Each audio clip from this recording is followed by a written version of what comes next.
অবশেষে এলো কাঙ্ক্ষিত ঘোষণা, ফিলিস্তিনকে স্বাধীন রাষ্ট্র হিসেবে আনুষ্ঠানিকভাবে স্বীকৃতি দিল যুক্তরাজ্য। এক ভিডিও বার্তায় ব্রিটিশ প্রধানমন্ত্রী স্টারমার বলেন, মধ্যপ্রাচ্যে চলমান ভয়াবহ পরিস্থিতিতে শান্তি এবং দ্বিরাষ্ট্র সমাধানের সম্ভাবনা টিকিয়ে রাখা জরুরি।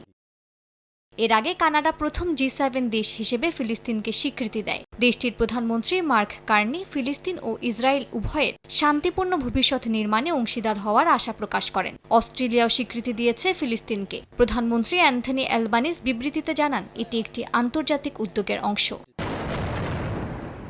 এর মধ্যেই গাজা জুড়ে অব্যাহত রয়েছে দখলদার ইসরায়েলের হামলা। একদিনে নিহত হয়েছেন বহু ফিলিস্তিনি, যাদের বেশিরভাগই গাজা সিটির বাসিন্দা। আকাশপথে বোমা, বিস্ফোরক ভর্তি রোবট আর টানা গোলাবর্ষণের ধ্বংসস্তূপে পরিণত হচ্ছে শহর। জাতিসংঘের রিপোর্ট বলছে, গাজা ছেড়ে পালাতে গড়ে একটি পরিবারকে খরচ করতে হচ্ছে প্রায় 4 লাখ টাকা। এদিকে ফিলিস্তিনের স্বাধীনতাকামী সংগঠন হামাসের কাশেম ব্রিগেডস প্রকাশ করেছে এক বিদায়ী ছবি, যেখানে জীবিত ও মৃত 48 জন ইসরায়েলি জিম্মির ছবি একত্রে প্রকাশ করা হয়েছে। মালিহা সুহরওয়ার্দী, সময় সংবাদ।